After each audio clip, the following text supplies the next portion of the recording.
మార్పుతో అధికారంలోకి వచ్చిన కాంగ్రెస్ పార్టీ ఏడాది పాలన పూర్తి చేసుకుంది. ఏడాదిలో నిజంగా కాంగ్రెస్ పార్టీ చెప్పిన మార్పు కనిపించిందా?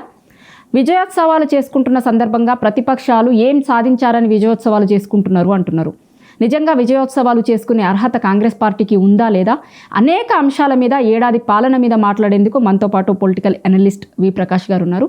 సార్ నమస్తే అండి. నమస్కారం. అన్ని అంశాలకు పోయే ముందు సూటిగా స్పష్టంగా చెప్పురు, మీరు కాంగ్రెస్ పార్టీ పాలనకు 1 year పాలనకు ఎన్ని మార్కులు ఇస్తారు?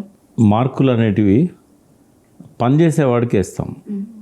పనిచేసేవాడికి 100 రావచ్చు, 50 రావచ్చు, 10 రావచ్చు. రేవంత్ రెడ్డి అనేవాడు ముఖ్యమంత్రి అయిన తర్వాత ఒక చరిత్ర సృష్టించాడు. ఏంటంటే ఈ దేశంలో కానీ ఈ రాష్ట్రంలో కానీ ఇంత అసహించుకోబడ్డ ముఖ్యమంత్రి నేనైతే చూడలేదమ్మా. నేను 1967, 68 నుంచి ముఖ్యమంత్రులను గమనిస్తున్నాను. బ్రహ్మానంద రెడ్డి దగ్గర నుంచి సమైక్య రాష్ట్రంలో ఉన్న మీరు ఏ ముఖ్యమంత్రి మీద అడిగినా నేను గంట సేపు చెప్పగలుగుతా. కానీ ఇంత వరస్ట్గా అడ్మినిస్ట్రేషన్ సంగతి పక్క పెట్టండి, ఇంత చెత్తగా మాట్లాడే ముఖ్యమంత్రి కూడా నేను చూడలే. నోరు తెరిస్తే అబద్ధాలు, నోరు తెరిస్తే దూషణలు, రోత మాటలు. అసలు ఆయన గురించి ఎట్లా అర్థం చేసుకోవాలను నేను వాస్తవంగా నా మనసులో ఉన్న ఫీలింగ్ చెప్తా. నేను ఒక 15-20 రోజుల కింద అనుకున్నా, ఒక ముఖ్యమంత్రి, ప్రజలు ఎన్నుకున్న ముఖ్యమంత్రి ఒక 1 year పాలన పూర్తయినప్పుడు అభినందనలు చెప్పాలి. కానీ మనసు రావట్లేదమ్మా అభినందనలు చెప్పాలంటే. రేవంత్ నా మిత్రుడు, కొన్ని డజన్ల సార్లు మేము టీవీ డిబేట్స్లలో పాల్గొన్నాం. మంచి స్నేహితుడే, వ్యక్తిగతంగా మా ఇద్దరికి ఎప్పుడు ఏ గొడవ లేదు. అటువంటి వ్యక్తిని అభినందించుదాం, కొన్ని పాజిటివ్ సజెషన్స్ ఇద్దాం, వైఫల్యాల నుంచి గుణపాఠాలు తీసుకునేటట్టుగా అతన్ని గైడ్ చేద్దామని అనుకుంటే మనసు రావట్లేదు. నాలుకే పైనుంచి మాట వచ్చే పరిస్థితి కూడా లేదు. బాధ అనిపిస్తుంది. ఒక అపురూపమైన అవకాశం ఏంటంటే యంగ్ ఏజ్లో ముఖ్యమంత్రి అయ్యే అవకాశాలు చాలా తక్కువ మందికి వస్తాయి. అందరూ 60-70 దాటినాక ముఖ్యమంత్రులు అవుతారు. సరే, ఆయన కృషి, పట్టుదల, ముఖ్యమంత్రి కావాలనే ఆకాంక్ష, కష్టపడే తత్వం, ఇవన్నీ కలిపి ఆయన ముఖ్యమంత్రి చేసినప్పుడు కాపాడుకోవాలి కదమ్మా. అరుదుగా వచ్చే అవకాశాలను ఉపయోగించుకోవాలి. అహంకారం తలకెక్కితే ఈ రోత మాటలే వస్తాయి. మనం కేసీఆర్ని అహంకారం అని విపరీతంగా ప్రచారం జరిగింది, ప్రజలు కూడా కొంత నమ్మిళ్ళు. బట్ ఈయన అహంకారంతో పోల్చదగ వ్యక్తి నాకు తెలంగాణ చరిత్రలో కనబడతలేడు, తెలంగాణ భవిష్యత్తులో కూడా ఉంటాడని నేను అనుకోవడం లేదు. ఎందుకంత అహంకారం, ఏం సాధించిండని. ఇప్పుడు అందరు సీనియర్లను పక్కన కూర్చోబెట్టుకున్నప్పుడు ఒక గౌరవప్రదమైన విధంగా మాట్లాడడం కూడా చేత కాకపోతే వాళ్ళు ఎట్లా నేను అభిమానిస్తారు? నేను నమ్ముకున్న పార్టీకి ద్రోహం చేస్తేవి. ఇప్పుడు కాంగ్రెస్ పార్టీ ఇప్పుడు ఈ క్షణంలో ఎన్నికలు పెట్టినా కూడా రేవంత్ రెడ్డితో సహా అందరూ ఓడిపోతారు, ఎవరు గెలవరు. ప్రజల్లోకి వెళ్తే కదా తెలిసేది. ఇప్పుడు మొన్న పాలమూరులో జనం ఫోటో వేసుకొని పత్రికలలో బాగా జనం వచ్చినట్టుగా రెచ్చిపోయి మాట్లాడాడు. అది తెచ్చిన జనం కదా, వచ్చిన జనం కాదు కదా. రేవంత్ రెడ్డిని డైరెక్ట్ పోయి జనాన్ని అంటే ఏ రకమైన బస్సులు పెట్టకుండా, ఏ రకమైన ప్రోగ్రాం, ఇప్పుడు అది గవర్నమెంట్ చేసిన ప్రోగ్రాం. ఒక ముఖ్యమంత్రికి ఒక పార్టీ ప్రోగ్రామా, గవర్నమెంట్ పెట్టిన ప్రోగ్రామా అనేది కూడా ఇంగిత జ్ఞానం లేకపోతే పాలమూరు స్పీచ్ విన్న వాళ్ళు ఎవరైనా కూడా ఇదే అభిప్రాయానికి వస్తారు. అది సాక్షాత్తు పక్కన చీఫ్ సెక్రటరీని కూర్చోబెట్టుకున్నాడు, క్యాబినెట్ అంత ఉన్నది. ఆడ మాట్లాడాల్సిన మాటలు ప్రభుత్వ పథకాల గురించి, 1 year తర్వాత ఎవరైనా ఏం చేస్తారమ్మా, ఈ 1 yearలో తను సాధించిన ఫలితాల గురించి చెప్తారు. తన ఫెయిల్యూర్స్ గురించి కూడా, రైతు బంధు ఎందుకు ఇవ్వలేదో చెప్పాలి. ఒక్క మాట మాట్లాడినా రైతు బంధు మీద ఎంతసేపు నేను రుణమాఫీ చేశాను, ఆ ఒక్కదాని మీద నడిపించాడు మొత్తం స్పీచ్. ఒక్క రుణమాఫీ చేసినందుకు రైతులు పండుగ చేసుకోవాలన్నా? అది కూడా ఎంతమందికి చేసావు, ఎంతమందిని ఫిల్టర్ చేసావు? ఇప్పుడు లాస్ట్ టర్ము చివరి రైతు బంధు కేసీఆర్ గారి పాలనలో ఇచ్చినప్పుడు 67 లక్షల రైతులకు ఇచ్చాడు. నువ్వు ఇప్పుడు పాలమూరులో నువ్వు చెప్పిన లెక్క లాస్ట్ డే నాడు బట్టి ఇచ్చిన చెక్కులతో కలిపి అకౌంట్లలో పంపిన అమౌంట్తో 4 విడతల రుణమాఫీకి వీళ్ళు ఇచ్చింది ఎంతమంది కంటే 25 లక్షల మందికి. అంటే 67 లక్షల మందిలో నువ్వు కనీసం 50% కూడా ఇవ్వలేకపోయినావే. అయితే ఏం చేశారంటే రైతులను మోసం చేసిన రేవంత్ రెడ్డి అని చెప్పడానికి ఈ మాటలు చాలు. రుణమాఫీ అన్నప్పుడు ఏం చేయాలమ్మా, ఎంత రుణం ఉన్నా మాఫీ చేయాలి, 2 లక్షల లోపలనే. 2 లక్షల లోపల ఎంత రుణం ఉన్నా మాఫీ చేయాలి. ఒకటిసారి మాఫీ చేస్తాను కాబట్టి మొత్తం డబ్బులు కట్టేయాలి. నీ గైడ్ లైన్స్ ఏం పెట్టుకున్నావు నువ్వు? 100 రకాల 20 గైడ్ లైన్స్ పెట్టి అందరిని ఫిల్టర్ చేసుకుంటూ వచ్చింది టోటల్గా. అంటే రైతు అంటే రైతే కదా, నువ్వు ఎట్లా ఫిల్టర్ చేస్తావు? ఇప్పుడు నేను అడుగుతున్నా, తెలంగాణలో భార్యాభర్తలు ఇద్దరు ఉద్యోగం చేస్తూ కూడా కొంత వ్యవసాయ భూమి కొనుక్కొని వ్యవసాయం మొదలుపెట్టి తీర్చలేని అప్పుల పాలైన్లు ఎన్ని కుటుంబాలు కావాలన్నా నేను తీసుకురాగలుగుతా మీడియా ముందుకు. అంటే 2 ఉద్యోగాలు ఉండి కూడా వాళ్ళు వ్యవసాయాన్ని అప్పులు లేకుండా నడపలేకపోతున్నారు. తెలంగాణలో అప్పు లేని రైతు ఒక్కడంటే ఒక్కడు దొరకడు. ఒక్కడు రేవంత్ రెడ్డి కుటుంబంలో కూడా రైతులు ఉంటే వాళ్ళు కూడా అప్పులు చేసి ఉంటారు. అప్పు లేకుండా వ్యవసాయం లేదు. మరి రుణమాఫీ నువ్వు ఎందరికి ఇస్తావు? 25 లక్షల మందికి ఇచ్చి చేతులు దులుపుకుంటూ అవుతుందా? 67 లక్షల మందికి రైతు బంధు ఎందుకు ఎగ్గొట్టావు? ఒక్కసారి కాదు 2 సార్లు ఎగ్గొట్టిండు. కేసీఆర్ ఎగ్గొట్టిండు అని చెప్తున్నాడు. అప్పుడు అడ్డుపడ్డది, పిటిషన్లు వేసింది ఇదే కాంగ్రెస్ వాళ్ళు.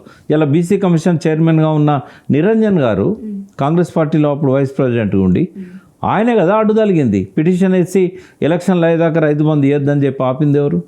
రైతు బంధు డబ్బులను కేసీఆర్ అకౌంట్లో పెడితే ట్రెజరీలో ఆ డబ్బులను పొంగులేటి శ్రీనివాసరెడ్డికి, వనపర్తి ఎమ్మెల్యేకు, ఆ కాంగ్రెస్ వాళ్ళందరికీ బిల్లులు చెల్లించింది ఎవరు? ఇదే బట్టి విక్రమార్క, ఇదే రేవంత్ రెడ్డి. రైతు బంధు ఇవ్వకుండా ఇప్పుడు కేసీఆర్ను రైతు బంధు ఎగ్గొట్టిండని చెప్తున్నాడు. ఈ సంవత్సరం మొత్తంలో రేవంత్ రెడ్డి మాట్లాడిన దానిలో నిజాలు ఒక 2-3 ఉంటే అబద్ధాలు 97 ఉంటాయి. ఇప్పుడు ఒకటమ్మా, నేను మళ్ళీ చెప్తున్నా, ప్రజలు సరిదిద్దుకోలేని తప్పు చేశారు తెలంగాణ ప్రజలు. ఇవాళ ఈ రేవంత్ రెడ్డి పాలనను కూల్చాల్సింది కూడా ఇదే ప్రజలు. ఇలా వీధుల్లోకి వచ్చి రైతు బంధు ఎందుకు ఇస్తలేవని చెప్పి గల్లా బట్టి ప్రభుత్వాన్ని నిలదీయాల్సిన బాధ్యత హరీష్ రావుది, కేటీఆర్ది కాదు. మీరు ఎన్నుకున్నారు కదా, మీరే డిమాండ్ చేయండి, మీరే వీధుల్లోకి రండి. ఇంట్లో మౌనంగా కూర్చుంటే ఎట్లా తప్పు చేసి కోరి తెచ్చుకున్నారు కదా. మొన్న పాశం యాదగిరి 2 కథలు చెప్పిండు. ఆ 2 కథలు ఇప్పుడు చెప్తాను నేను. 2 కాకులు ముచ్చట పెట్టుకుంటున్నాయట. నువ్వు రెట్టెత్తే అది వాని ప్లేట్లో పడ్డది, లేకుంటే వాని నెత్తి మీద పడ్డది కింద, వాడు రాయితోని కొడుతున్నాడు కదా. అట్లా చేయొద్దు. రెట్టేసే ముందు హెచ్చరించాలి, కా కా అని అరవాలి. ఇప్పుడు నేను అరుస్తా చూడు అని చెప్పి కా కా అని అరిస్తే అందరు ఇట్లా పైకి చూసిందట. అది డైరెక్ట్ నోట్లోనే రెట్టేసిందట. అంటే నెత్తి మీద రెట్టేస్తా అందని చెప్పి ఒక కాకిని పంపించేస్తే నోట్లో రెట్టేసే కాకి నెత్తి మీదకి వచ్చింది. అంటే ఇట్లా ఉంటుంది. ఒక ఆమె ఏరుకోరు ఒక అతన్ని పెళ్లి చేసుకున్నది. పెళ్లి చేసుకుంటే రోజు తాగొచ్చి తిట్టుడు మొదలు పెట్టిండు. ఈ తాగుబోతాడు నాకు వద్దని విడాకులు తీసుకున్నది. మళ్ళీ తల్లిదండ్రులు 2వ పెళ్లి చేసిండు. 2వ పెళ్లి చేస్తే ఏకంగా వాడు రోకలు పడ్డ తీసుకొని కొట్టుడు మొదలు పెట్టిండు. ఈ 2వ వానికంటే మొదటి రోడే నయమని చెప్పి మళ్ళీ వాని దగ్గరికి వెళ్ళిపోయిందట. ఇప్పుడు ప్రజల పరిస్థితి అట్లున్నది. మీరు చేసిన తప్పు ఇది కేటీఆర్, కేసీఆర్, హరీష్ రావు కాదు దీన్ని సరిచేయాల్సింది. ఇది ప్రజలే సరిచేయాలి. నీళ్ళ గురించి బాగా తెలిసిన వ్యక్తిగా మిమ్మల్ని ఖచ్చితంగా అడగాలనుకున్న ఈ క్వశ్చన్. మొన్న మహబూబ్ నగర్ సభలో పాలమూరేమో పచ్చబడగొట్టినాం, మేము పాలమూరుని పచ్చగా చేసినాము అని బీఆర్ఎస్ పార్టీ అన్నది మొన్నటి వరకు కూడా. ఇప్పుడేమో పాలమూరుని వెనక్కి తీసుకుపోయిందే బీఆర్ఎస్ పార్టీ అని కాంగ్రెస్ వాళ్ళు అంటున్నారు. ఏది నిజం సార్ దీంట్లో? ఇప్పుడు కూడా పాలమూరు పచ్చగానే ఉంది కదా. ఇంకొక 4 రోజులు అయితే రేవంత్ రెడ్డి ఏమంటాడంటే ఈ పచ్చదనం అంతా నేనే తీసుకొచ్చిన అంటాడు.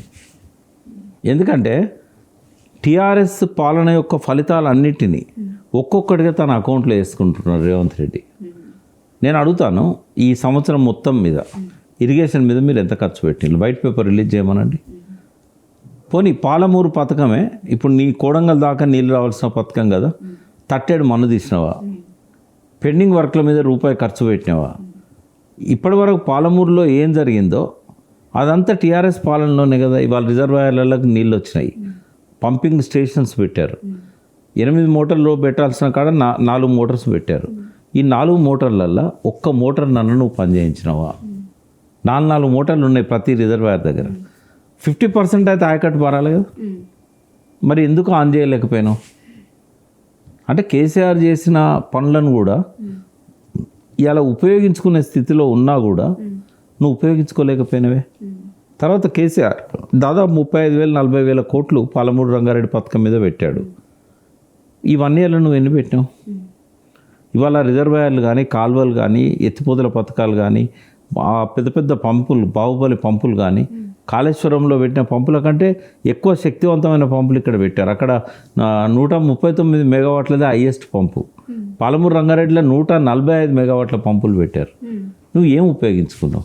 సర్కార్ అంటే ఎట్లుండాలంటే ఆడ ముఖ్యమంత్రి ఎవరున్నారు అనేది కాదు, ఇరిగేషన్ డిపార్ట్మెంట్ సేమ్ ఉంటుంది కదా. 5 ఏళ్ళకి ఒకసారి వచ్చే ఎన్నికల తర్వాత అది రాజకీయాలకు సంబంధించి ఒక పార్టీ ఉండొచ్చు, ఇంకో పార్టీ పోవచ్చు, ఒక ముఖ్యమంత్రి ఉండొచ్చు, ఇంకో మంత్రి పోవచ్చు. కానీ నిరంతరంగా పనిచేయాల్సిన డిపార్ట్మెంట్స్. మరి ఇరిగేషన్ డిపార్ట్మెంట్ నిద్రపుచ్చిన వాళ్ళు ఎవరు? కంటిన్యూగా 10 ఏళ్ళు రాత్రి మగళ్ళు పనిచేసిన శాఖ ఇవాళ వాళ్ళు పనిచేస్తున్నారా? వాళ్ళకు నువ్వు బడ్జెట్ ఇస్తున్నావా? బిల్లులు చెల్లిస్తున్నావా? ఇప్పుడు బిల్లులు కూడా ఎట్లుంటాయంటే ఎలక్షన్లకు ముందు ఇంకా మేము దిగిపోతున్నాం కాబట్టి మళ్ళీ వస్తామో రామో మొత్తం బిల్లులు తీసుకోవడానికి ఏ ప్రభుత్వం చెప్పదు. అదొక నిరంతరమైన ప్రాసెస్. ఎప్పుడు చెప్తారు కదా, న్యూక్లియర్ రియాక్షన్ అంటుంటాడు కదా, తెలిసి తెలియక. ఆ న్యూక్లియర్ రియాక్షన్లో మరి నువ్వు ఆ కాంట్రాక్టర్లకు ఎందుకు బిల్లులు ఇవ్వట్లేదు? ఎందుకు ఆ పనులన్నీ ఇంకా పెండింగ్ ఉన్నాయి? అంటే ఒక్క పని కూడా, ఒక్క అడుగు కూడా ముందుకు పోలేదు. ఒక్క ఎకరానికి అదనంగా నీళ్ళు ఇవ్వలేదు. కేసీఆర్ రాకముందు ఏంటి సిచ్యువేషన్ నేను చెప్తాను మీకు. కేసీఆర్ రాకముందు పాలమూరు జిల్లాలో నంబర్ 1 ఏంటంటే 1,00,000 ఎకరాలకు మించి ప్రాజెక్టుల కింద కానీ, చెరువుల కింద కానీ పార్కం లేదు. ఆ 1,00,000 ఎకరాలు కూడా జూరాల ప్రాజెక్ట్ కింద ఒక 60-70 వేల ఎకరాలు వచ్చేది. ఆర్డీఎస్ కింద ఒక 20,000 ఎకరాల దాకా వచ్చేది, రాజోల్ బండ్ డైవర్షన్ స్కీమ్ కింద. ఈ 2 పెద్ద ప్రాజెక్టులు తప్ప 3వ పెద్ద ప్రాజెక్ట్ ఆ జిల్లాలో లేదు. మొత్తం కూడా ఏంటంటే చెరువుల కింద ఇంకొక 10,000 ఎకరాలు, 20,000 ఎకరాలు వచ్చేది మొత్తం కలిపి. సప్త సముద్రాలని చెప్పబడే 7 పెద్ద చెరువుల కింద కూడా కలిపి, సరళసాగర్, రామన్పాడు ఇవన్నీ కలిసి. అంటే 1,00,000 ఎకరాల కంటే ఎక్కువ ఆడ పార్కం లేకుంటే.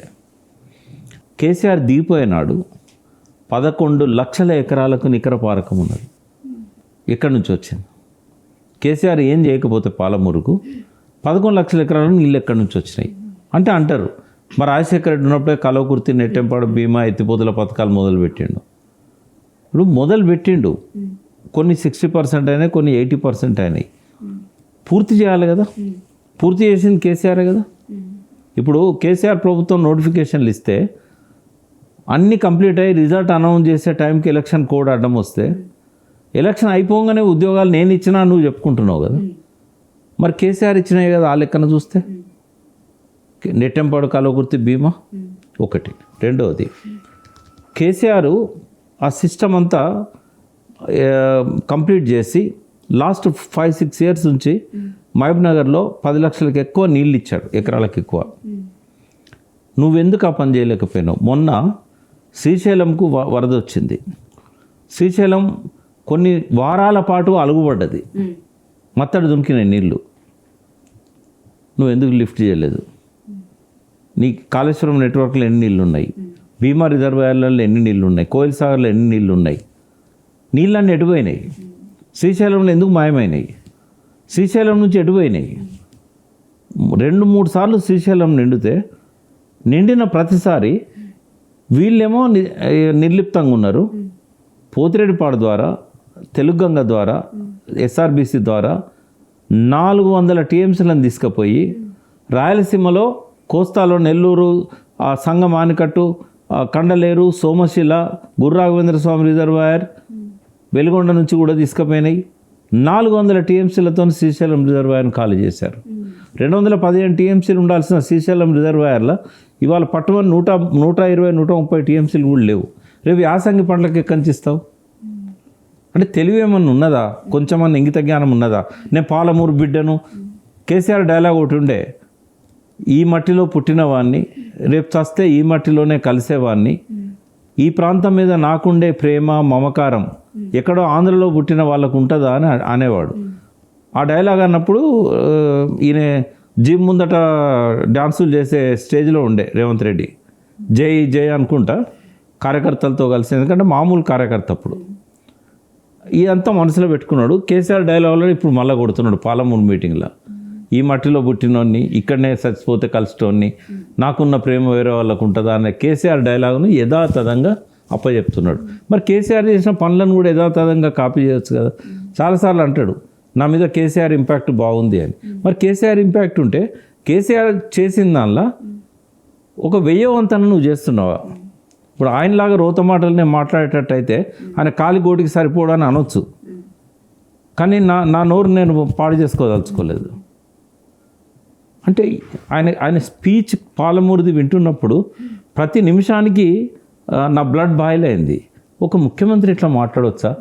ప్రభుత్వ ఖర్చుతో వ్యవసాయ శాఖ అధికారులు సమీకరించిన జనం ముద్దట ఇన్ని అబద్ధాలు చెప్పొచ్చా? రైతులు ఎక్కడ పండుగ చేసుకుంటున్నారు? విజయోత్సవాలు చేసుకోవడానికి నీకున్న అర్హత ఏంది? పోనీ పాలమూరు ఒక్కటే కాదు, కాళేశ్వరం చూద్దాం. మేడిగడ్డ రిపేర్ చేయడానికి ఒక 3 నుంచి 4 నెలల సమయం పడుతుంది. ఎందుకు చేయలేదు? చేస్తే లాస్ట్ ఇయర్ యాసంగి పంటలు వాళ్ళు పండించుకుంటారు కదా.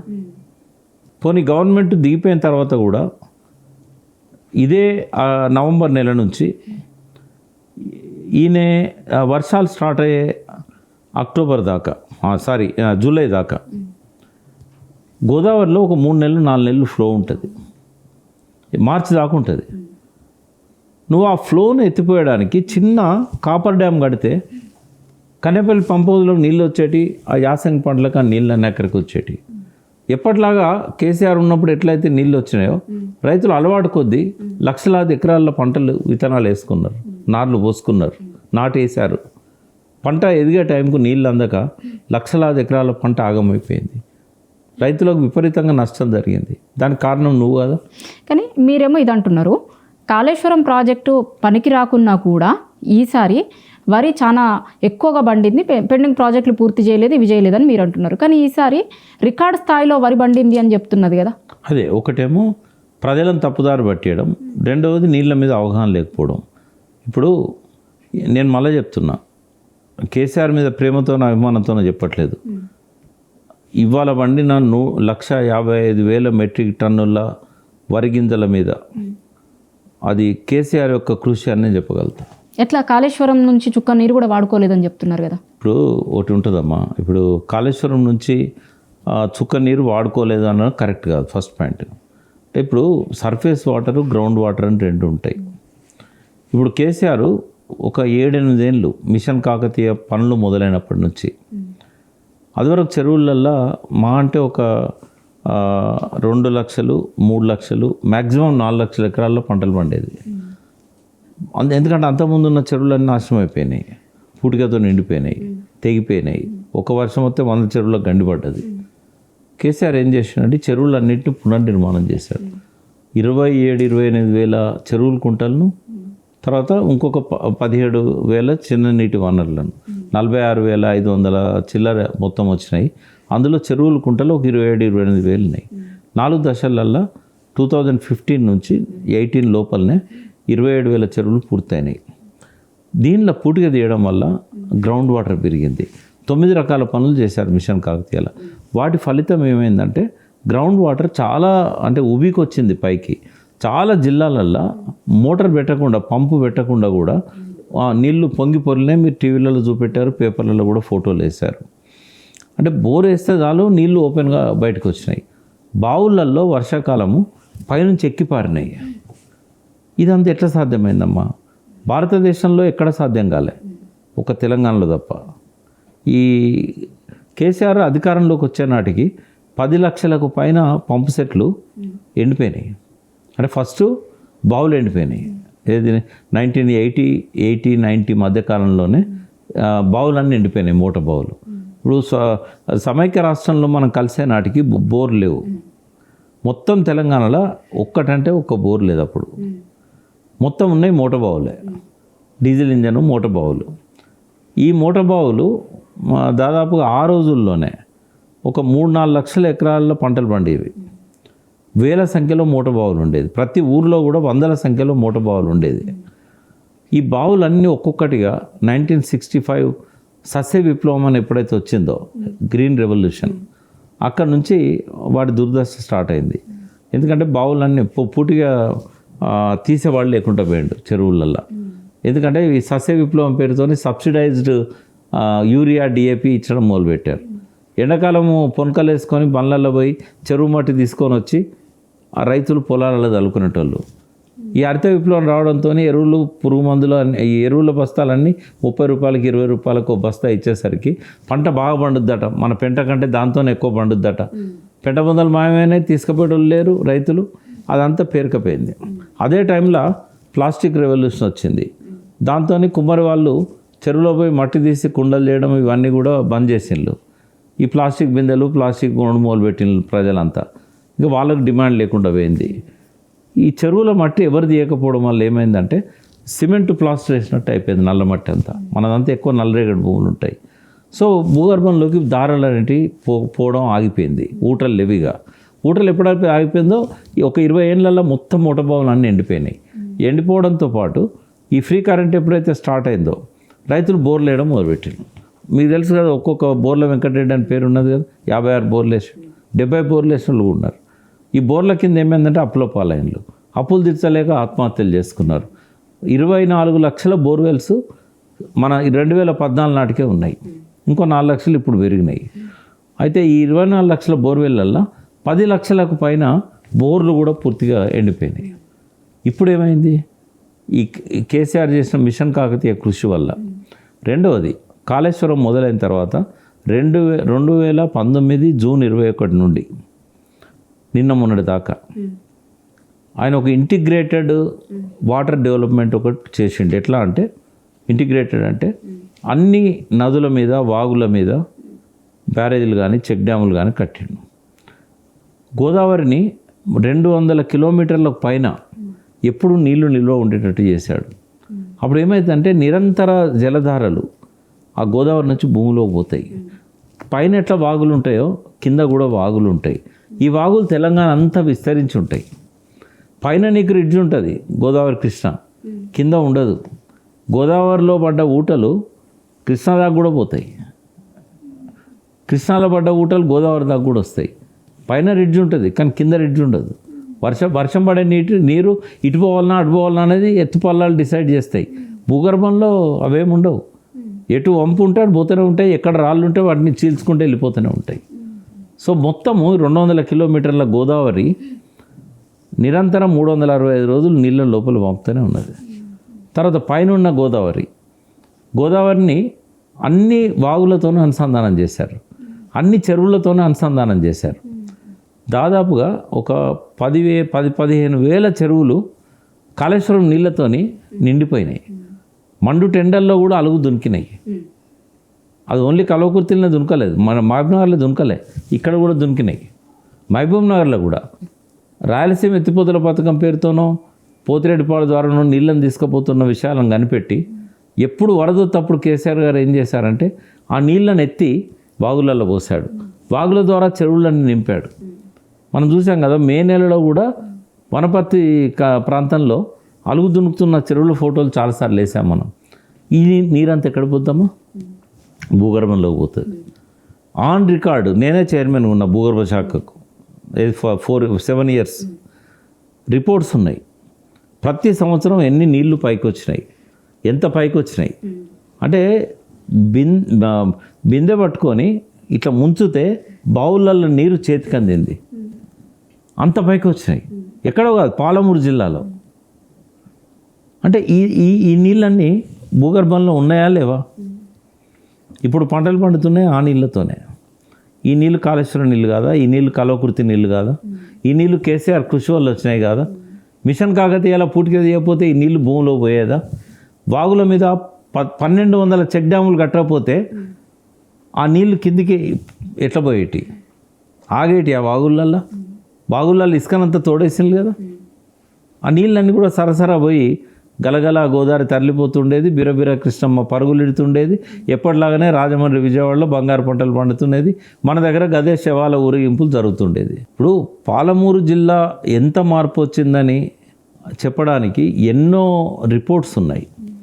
నేను కూడా మా శాఖ తరఫున కల్వకుర్తి రాకముందు ప్రజల జీవన విధానం ఎట్లుండే, కల్వకుర్తి ప్రాజెక్ట్ వచ్చినాక ప్రజల జీవన విధానంలో వచ్చిన మార్పులు ఏందనేది సెస్ వాళ్ళ ద్వారా స్టడీ చేయించాం. అంటే ఇవన్నీ తెలివిండి మాట్లాడుతున్నాడా, తెలివి లేక మాట్లాడుతున్నాడా, ప్రజలకు అబద్ధాలు చెప్పడానికి ముఖ్యమంత్రి స్థానాన్ని ఉపయోగించుకోవచ్చా అంటే ఇంకోటమ్మా, అసెంబ్లీలో అబద్ధాలు మాట్లాడిన ముఖ్యమంత్రిని అయితే నేను చూడలే. నేను ప్రివిలేజ్ మోషన్ పెట్టమని కూడా మన టీఆర్ఎస్ ప్రతిపక్ష ఎమ్మెల్యేలకు చెప్పాను నేను. అంటే సాక్షాత్తు అసెంబ్లీలో రిపోర్ట్లను వక్రీకరించడం, అబద్ధాలు చెప్పడం. ఇంగ్లీష్ రాదా అనుకుంటే ఇంగ్లీష్ వచ్చిన మంత్రులు పక్కనే ఉన్నారు, వాళ్ళు గైడ్ చేస్తారు కదా. కేసీఆర్ చేసిన దానికి అదనంగా ఈయన ఏమన్నా చేసిండా?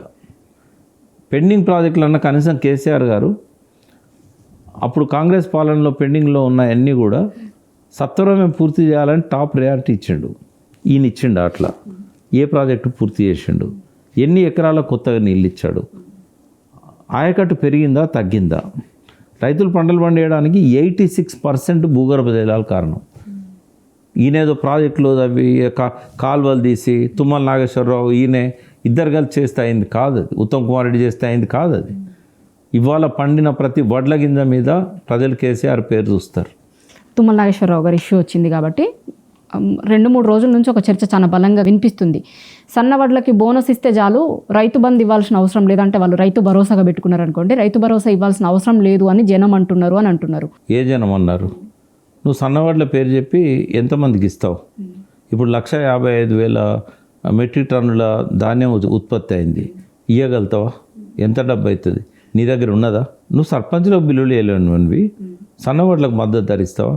పోనీ సన్నవడ్లకు మద్దతు ధర ఇచ్చే కమిట్మెంట్ నీకుంటే పత్తికి ఎందుకు మద్దతు ధర ఇవ్వలేదు? 7,500 ఇవ్వాలి. ఇలా 5,000కు ఓపెన్ మార్కెట్లో గతి లేక అమ్ముకుంటున్నారు. మరి పత్తికి ఎందుకు ఇవ్వలేదు? పత్తి పండించే రైతులు నీ పాలమూరు రైతులు కాదా? నువ్వు పత్తి పండించే రైతులకు కనుక మద్దతు ధర ఇచ్చుంటే నిన్ను నమ్మేటోళ్ళం. నేను రైతులను అడుగుతున్నా, ఎంతమందికి ఇస్తాడు మీరు కనిపెట్టండి. ఇప్పటికే ఇవ్వాలి కదా, మరి ఎందుకు ఇస్తలేడు? పోయినసారి ఎంతమందికి ఇచ్చాడు మద్దతు ధర? పోయినసారి కూడా ఇవ్వాలి కదా, పోయినసారి ఎందుకు ఇవ్వలేదు? సమాధానం లేదే. ఎన్నిసార్లు హరీష్ రావు గారు విమర్శించినా కూడా వడ్లే కొనలేదు కదా. నువ్వు దిక్కులేక వాళ్ళు బయట మార్కెట్లో అమ్ముకున్నారు కదా. ఇవన్నీ మాటలమ్మా. ఇప్పుడు ఏమైపోయిందంటే ఈయన ఎంతమందికి ఇస్తున్నాడో చెప్పాడు, ఎన్ని క్వింటాలు కొంటున్నాడో చెప్పాడు. ఊరికే పేపర్లలో టీవీలలో హంగామా చేయడం తప్పితే ఈయనేమి ఇవ్వలేడు. ఇప్పుడు మొత్తం 420 వాగ్దానాలు హామీలు చేసినామని చెప్పారు. పోనీ మేము 420 చేయలేదు, టీఆర్ఎస్ పార్టీ అందులో ప్రకటించినవి చాలా మేము చేయని అని అంటే నువ్వు బయట పెట్టాల్సింటివి. 300 చేసామని చెప్పనుంటివి. పోనీ 10 వాగ్దానాలు అమలు చేసినా చెప్పానండి అమ్మ. అవుట్ ఆఫ్ 420లో ఒక 10 నువ్వు ఏం అమలు చేసినావు? నువ్వు సిలిండర్స్కి 500 ఇచ్చినావు, ఫ్రీ బస్ సర్వీస్ ఇచ్చినావు, కొంత రుణమాఫీ చేసినావు. అంత మాట ఇచ్చిన దానంత చేయకపోయినా కొంత చేసినావు. కేసీఆర్ టైంలో డిపాజిట్ చేసిన పెండింగ్ రైతు బంధు, ఆ ఒక్క పెండింగ్ మనీ అది కూడా ఫిల్టర్ చేసి కొంతమందికి ఇచ్చినప్పుడు మా మిస్సెస్కి 2 ఎకరాలు ఉన్నది 2 ఎకరాలు ఆమెకు ఇప్పటివరకు రైతు బంధు రాలే. నాకు 10 ఎకరాలు ఉన్నది, నాకు ఒక్కసారే పడ్డది రైతు బంధు. అంటే ఈ 2 సార్లు రైతు బంధు ఎగ్గొట్టింది వాస్తవమా కాదా? ఇప్పుడు సన్నవడ్లకు నువ్వు ఇస్తానన్నప్పుడు రైతు బంధు ఇయ్యనని ఎందుకు చెప్పలేదు? 7,500 ఇస్తాన్నావు కదా ఎకరానికి. పోనీ నా దగ్గర ఎక్కువ డబ్బు లేదు, నేను 5,000 ఇస్తా కేసీఆర్ ఇచ్చిందనన్నా చెప్పాలి. పోనీ పాలమూరులో మీటింగ్ పెట్టినప్పుడు 2 సార్లు రైతు బంధు ఎందుకు ఇవ్వలేకపోయినావో చెప్పాలి. ఇక ముందు ఇవ్వలేకపోతే నేను ఇయ్యను అని చెప్పాలి. 2 లక్షలు రుణమాఫీ చేసినాను కాబట్టి నేను రైతు బంధు ఇయ్యను అని చెప్పాలి. చెప్పే ధైర్యం లేదు. ఎందుకు ఇవ్వలేదో చెప్పే ఇది లేదు. ఇప్పుడు మొత్తం మనం సమైక్య రాష్ట్రంలో చూసినా తర్వాత చూసినా ఏ ముఖ్యమంత్రి కొత్తగా అధికారంలోకి వచ్చినా ఆయనే దశ దిశ అనేది ఫస్ట్ ఇయర్లో తెలిసిపోతుంది, ఏ డైరెక్షన్లో పోతాడు ఇది అనేది. ఇప్పుడు ఈ 5 ఏళ్ల పాలనను మనం తెలంగాణ ఎక్స్ప్రెస్ అనుకుంటే సికింద్రాబాద్లో స్టార్ట్ అయ్యి చెర్లపల్లి పోయే వరకు పట్టాలు దిగిపోయింది. ఇది ఈయనకి ఎట్లా అభినందనలు చెప్పాలి? నేనేమంటున్నా అంటే ప్రజలు ఆయనను దించే సమయం ఆసన్నమైంది. ఒక ఇరిగేషన్ పాయింటే కాదు, ఏ ఫీల్డ్ అన్న తీసుకోండి మీరు. కరెంటు కోతలు మొదలైనవి, డొమెస్టిక్ కోతలు మొదలైనవి, బిల్లులు పెరుగుతున్నాయి. నువ్వు ఏ ఫీల్డ్ నువ్వు వ్యవసాయం చూస్తే రైతులు మళ్ళీ బోర్ల మీద ఆధారపడే పరిస్థితి వచ్చింది. దీని ఫలితం ఎట్లుంటుంది తెలుసా? ఇప్పుడు నేను సంకలు గుద్దుకుంటుండు ఎక్కువ వడ్లు పండించాలని చెప్పి. ఇప్పుడు నువ్వు బ్యాంకులో డబ్బులు వేస్తూ ఉంటే తీస్తూ ఉంటే బ్యాలెన్స్ మెయింటైన్ అవుతుంది. ఇప్పుడు భూగర్భ జలాలన్నీ తోడుతున్నారు రైతులు. ఇంకో 2 సంవత్సరాల తర్వాత ఏమవుతుందమ్మా? ఈ 2 ఏళ్ళు నువ్వు మేడిగడ్డ రిపేర్ చేయకపోయినా, కాళేశ్వరం పంపులు ఆన్ చేయకపోయినా నీకు 1,55,000 మెట్రిక్ టన్నులు పండుతుంది. మరి తర్వాత ఏంది? ఓ మూడేళ్ల తర్వాత ఒక్కొక్క బోరు ఒక్కొక్క బావి ఎండిపోతూ ఉంటుంది, మళ్ళీ భూగర్భ జలాలు అడుగంటిపోతాయి. అప్పుడు ఏం చేయాలి రైతులు? మళ్ళీ ఆత్మహత్యలు చేసుకోవాలన్నా బోర్లేసి? అంటే నువ్వు నడిపించే తిరోగమన దిశకు సంకలు గుద్దుకుంటున్నావు నువ్వు. నేను ఒకటే అంటున్నా, నీ పాలనలో 1 ఇయర్లో తెలంగాణ సంకనాకిపోయింది. దానికి రుజువు ఏంటంటే 565 మంది రైతులు ఆత్మహత్యలు, డజన్ల కొద్ది చేనేత కార్మికుల ఆత్మహత్యలు, మళ్ళీ తేజాబు దాగి అవసరాలు ఆత్మహత్యలు చేసుకుంటున్నారు. అంటే తిరోగమన దశను నువ్వు నడిపినావా? ఆత్మహత్యల తెలంగాణను సస్యశ్యామల తెలంగాణగా మార్చిన కేసీఆర్. ఒక విశ్లేషకుడు చెప్తున్నాను, నేనే టీఆర్ఎస్లో మెంబర్షిప్ లేదు, ఇప్పుడు నేనేమి కాదు టీఆర్ఎస్లో. నిన్ను అభినందించాలనుకున్నా కానీ మనసు ఒప్పుతలేదు.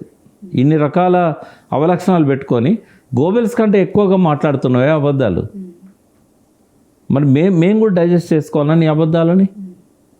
పోనీ జీడిపి కేసీఆర్ 60,000 కోట్లున్న జీడిపిని 1,50,000 కోట్లకు పెంచిండు.